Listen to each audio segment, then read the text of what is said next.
What did I do after my 4,500 calorie cheat day? On Saturday it was my birthday and I went at it. It was one of the 2 days of the year alongside Christmas Day where I promised myself no food rules. I'm going to indulge in all those little vices, any food desires I've got on that day. I'm going to try, it's kind of automatic at this stage, I'm going to try and not think about calories or macronutrients or etc, etc, etc. I'm just going to eat freely, enjoy myself, switch off about food, stop when I'm full, don't treat it like a total blowout. Lo and behold, what happens? But don't treat it like a total blowout, but really just enjoy and appreciate eating things that are different from your planet. Doesn't mean that everything has to be junk food, but look, when you do pizza, English breakfast, cupcakes, goodness knows what else, cruffins, yeah, you hit, and I'm kind of guesstimating at the end of this, but you hit 4,500 calories. And by the way, it could have so easily been more for me. It could have easily been 6,000 calories. It's just there were large parts of the day on Saturday where I was distracted doing stuff where I wasn't eating food. I think if I really went at it, we could do 7,000 calories, no problem, which is terrifying, I suppose, in one sense, because when you add junk foods back in, you quickly notice the calories just skyrocket because of the calorie density of all of this stuff. But anyway, I digress. What was my response yesterday, right? To get myself back into the routine, because I woke up, I had the classic junk food hangover, which is real, by the way. The longer you eat clean, when you introduce again one of those old junk food associations, it's amazing. I say amazing. It's shocking how your body is like, whoa, whoa, whoa, what have you given us here? Wow, this is awful. And there are hangover-like feelings. There's a grogginess. Of course, on the scale, you're 2 to 3 kilos up, perhaps.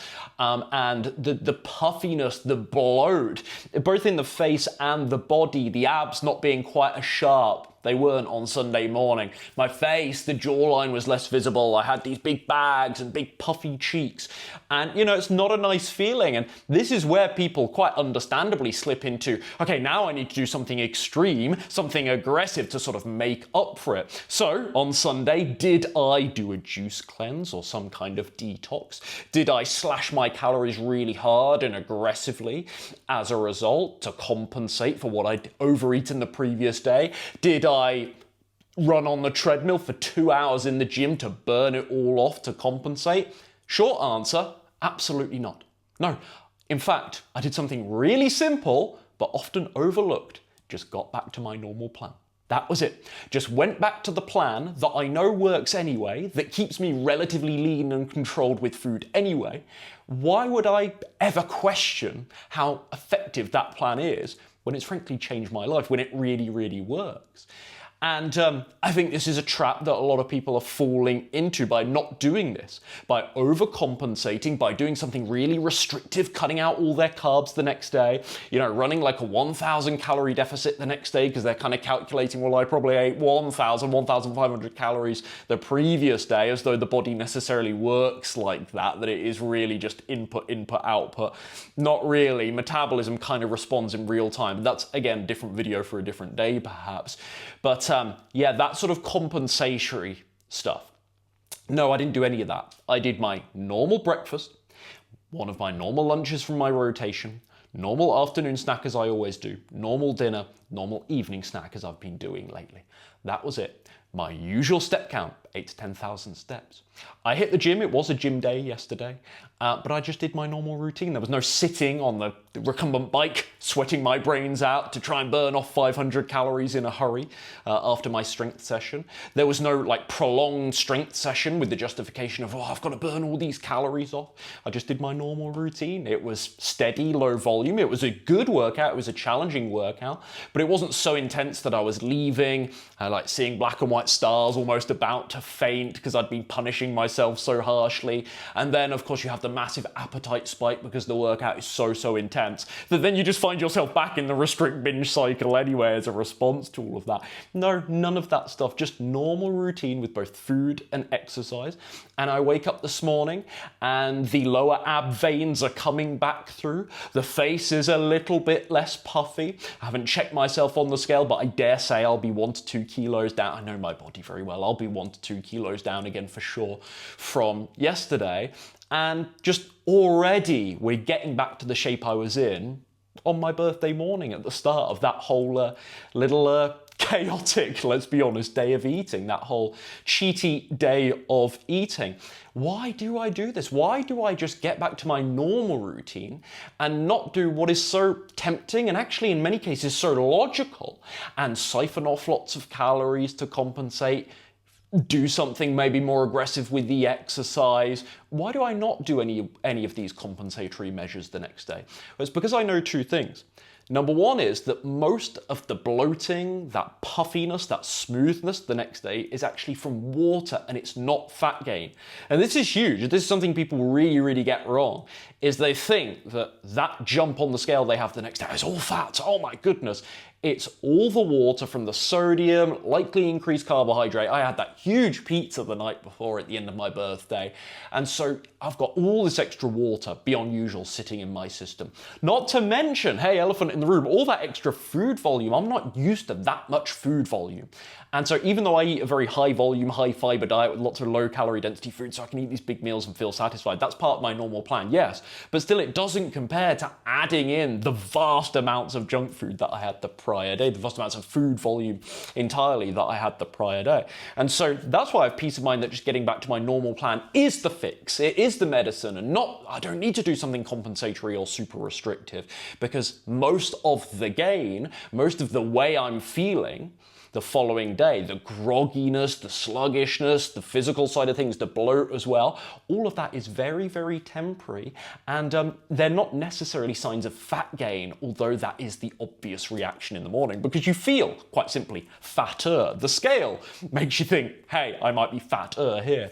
And really for me, some one of my stats, and I suppose maybe this isn't precisely comparable to you, but it's good context, I hope. Some one of my stats, 4,500 calories, I might be looking at only, even with a 2 kilo gain the following day, I might be looking at only 200 grams of that.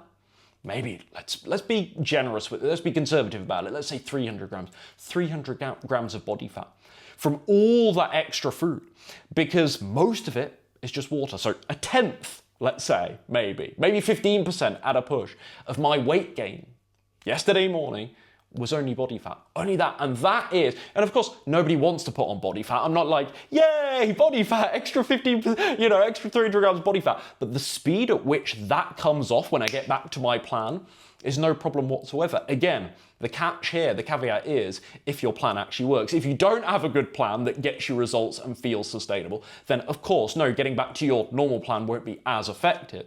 But for me, that's the peace of mind. Most of the gain, it's not real fat gain anyway. The second reason I have peace of mind just to get back to my normal plan and do nothing extreme or aggressive is because I've done this for years, and I know, as well as you do, that sort of overreaction, that overcompensation, that white knuckling, that, oh, now I've got to restrict harder to compensate, which, like I say, is a completely logical conclusion from overindulgence. Like, why wouldn't you? Okay, plus, minus, it makes sense as an equation. Let's go aggressively. But what that does for me, it actually often does so much more damage, and I see this with a lot of dieters, it does so much more damage than good.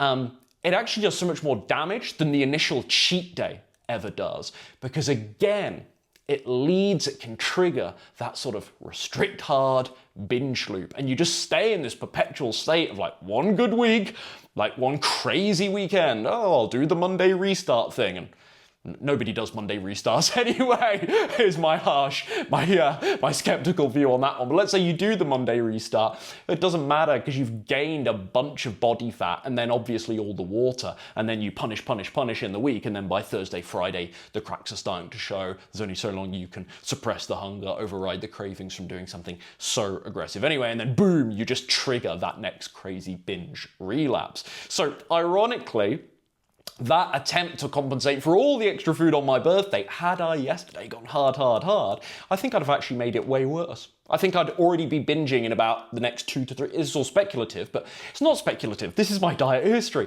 But in 2 to 3 days' time, I'd be in the next binge as a result of pushing so hard to compensate. And that's where people stay stuck on the proverbial sort of diet hamster wheel that I'm always talking about, where they overeat, then they restrict as a compensation to the overeating to make up for it, but they restrict too hard, and then of course cue the next binge, and you just stay spin, spin, spin, spin, spin, and you go up, you go down the scale, yeah, but it doesn't matter, and you might drop down on the scale really fast initially, but it doesn't matter if it doesn't keep going, does it? As I always say, it doesn't matter how much weight you lose in 1 week or even 1 month. What really counts is how much do I lose over 6 months, a year? And also, it's not just the scale. What about my relationship with food? What would that do? What would I subcommunicate to myself about my feelings of confidence and control around food if I was constantly up, down, up, down, up, down, overcompensation, under eating as a result?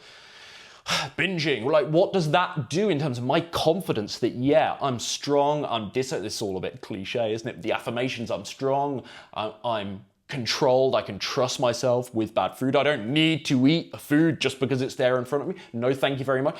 What would that subcommunicate to myself if I was always the person that broke in those circumstances? Forget the scale for a second. What does it do to your relationship with food to constantly be in that binge restrict cycle is what I would say. So that's why all of this in mind, it's why my only goal yesterday, do the simple, boring, unsexy thing, just get back to the normal plan because I know it works. I know it keeps me lean. I don't need some aggressive tactic. And actually, the aggressive tactic, it would get that sort of water bloat and any fat gain off very quickly. Yes, it would. But if the cost is that it makes me more likely to then crack in 3, 4, 5 more days' time because I'm punishing so hard, the juice isn't really worth the squeeze anyway. And that's why yesterday I didn't restrict, I didn't punish myself with loads of cardio at the gym, I just got back to my normal eating structure, my normal routine. The problem is most people don't have that solid, sustainable structure to fall back on.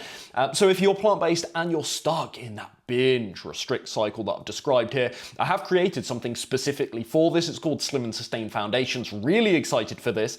It's the exact self-directed structure that I use to build my meals, to manage my portions, to handle, of course, flexibility and social events when they do come up, not birthday blowouts, but sensible social events when they do come up, and get yourself lean and actually stay that way without totally obsessing. Not tracking every single calorie, you know my MO here, not doing any juice cleanses or fasting periods after you've had a bit of a rocky moment like I did yesterday. No overcorrection or compensation, just structure that actually feels sustainable. If you want that framework without jumping into the full Slim and Sustain coaching program with me, yeah, this is exactly what Slim and Sustain Foundations is for. It's a self-directed version of my program, of course, without the ongoing one-on-one support, troubleshooting, accountability, etc., etc. But this can be a great place to go deeper with my method. If you're interested in that, the link will be down below.